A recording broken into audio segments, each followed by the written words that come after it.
We're back. My first guest tonight is, of course, a beautiful actress who stars on the popular NBC series Lipstick Jungle. Please welcome Brooke Shields.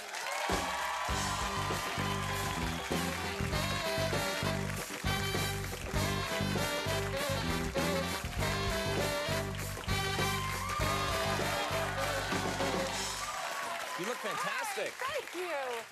You hear that all the time, though. Oh, yeah. Not as much as you do. Yeah, I'm sexy. I see about this today. I obviously get to talk to a lot of people. Your story's a little different. You were famous so young. You were so young when you became famous, and in such an iconic way.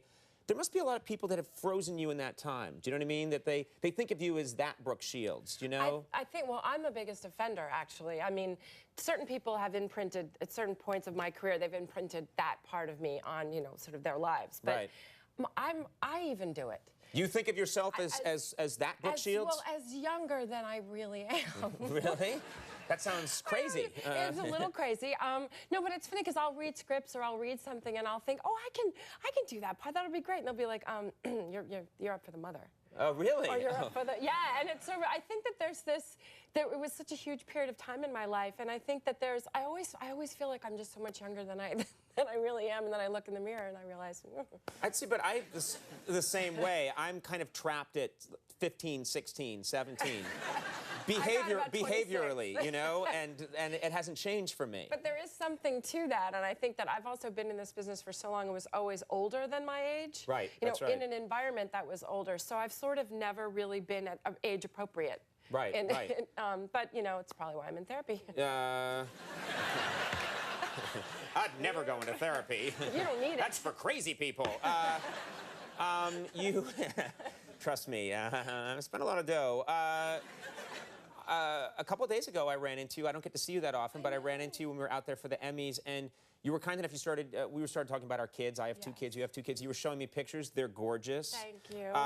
2 daughters. 2 daughters. Do they understand that Mom is famous? Do they process that you're... The baby, she's 2.5. She doesn't quite get it, but the older one, God, the other day, it was funny, she said, I was listening to her, and she said to this friend of mine, she said, you know, sometimes people, paparazzi take pictures of me and my mom.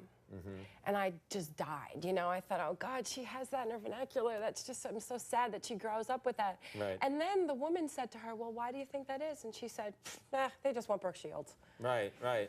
But what was so amazing about that to me was that she separated Mom from Brooke Shields. Well, Brooke Shields is one word, and it's a thing, and the paparazzi want a thing that they can use in some way. And so she, in her own way, kind of justified it, and I was still on her team with her as her mom. So it made me feel that she's probably a lot healthier about it than I even am, you know. Well, you say that, but Brooke Shields, when you think about that, there are images that come to mind, but also there's a behavior. People think of you as this very nice person, and I know that you are, but it must be difficult because everyone recognizes you, I'm sure, but they also expect you to be that Brooke Shields. Are you allowed to lose your temper? Can you throw a trash can into a windshield and beat someone up without feeling compromised? Well, it's weird because that's been my whole life. So it was always, you know, be a good girl and you'll be liked, or, you know, all my life. You know, there's that kind of behavior, you're public or this persona or something. And every now and then, and it's only now, it'll come out. Like, I'll act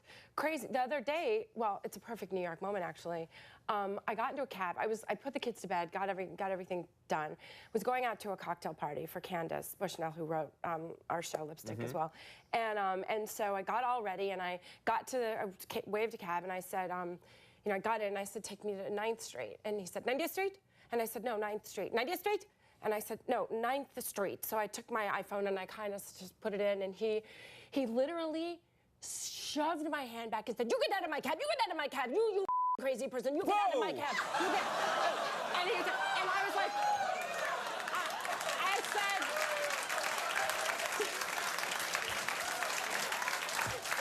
what is it, never say in front of the BAG? Anyway, no, but what's funny is that this isn't the story you should be telling. Yeah.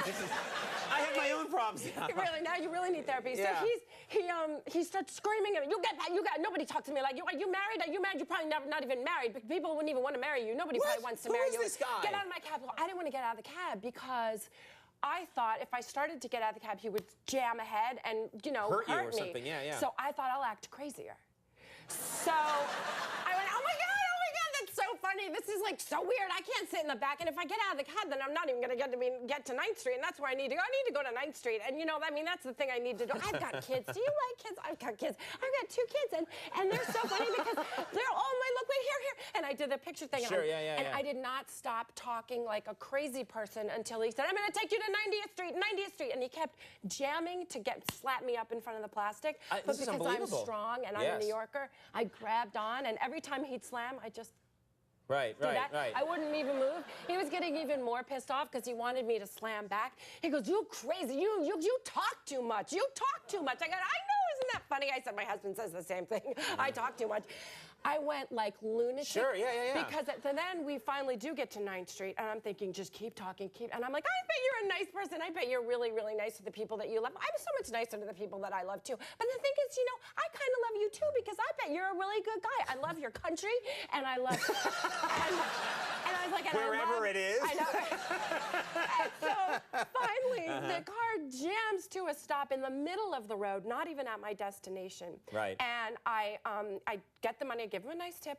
I get a receipt, which the number was torn off because I wanted to report him, and that pissed me off. But you can say that, right? Okay.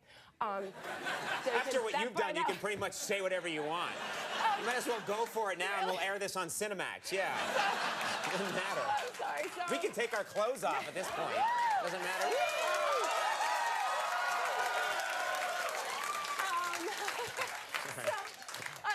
I get my receipt, and I start slowly putting my money in my wallet. I was like, see, the ones can't go here because that's where the 5s go, and then the 1s and 10s. You really committed to this crazy thing. I had to because I was really scared. Sure. And so he was like going, could you get out of the cab, get out of the cab, get out of the cab. I'm in the middle of the road. And I went, what road? I said, well, if you get me out on the street, I'd be where I needed to be. So I get out of the cab, and I leave the door open. And he starts going, shut the... bleep, door, bleep, bleep, bleep, bleep, bleep. And he says, shut the door, shut the door, shut the door. And I went, I'm so stupid. I don't know how to shut the door. Oh my God, how do you do that? You told me I was stupid. So then a cop came over to me, seeing a crazy person yelling at a cab in the middle of the street with the door open. And I'm going, da-da-da-da. And I turned to him and I said, do you really think that I'm the one with the problem? Right. Do you really think? I said, this guy's crazy. This was the only way that I could survive in this cab. And I said, maybe you can close the door. Right. And he closed the door and I walked away. I thought I was going to be arrested. It was so harrowing. So. But good for you that you had the good New Yorker response, which is to match their craziness and then exceed it if possible. That's the only thing you can do in this town. It's like they and then you up here. That's really funny. Lipstick Jungle, you're having a lot of fun making this show? I am. I'm having a lot of fun. Is your husband happy that you're working because it means you're away a lot more now? And is he getting the ball and chain is out of the No. I mean, is he unhappy with this? I would think maybe he wouldn't want you to work. Does he like that you work? He says to me, you're a lot better when you're working. He's like, I'm a lot happier with you. He said, I'm nicer to be around and when I have a job. But he's with this kind of a show. You know, it's all about like lingerie and being tan and doing all these romantic scenes. So he's getting like the good end of the deal. You know, he's like, could you bring some of that wardrobe home? You know, I was like, for him to wear? I want it. Secrets out.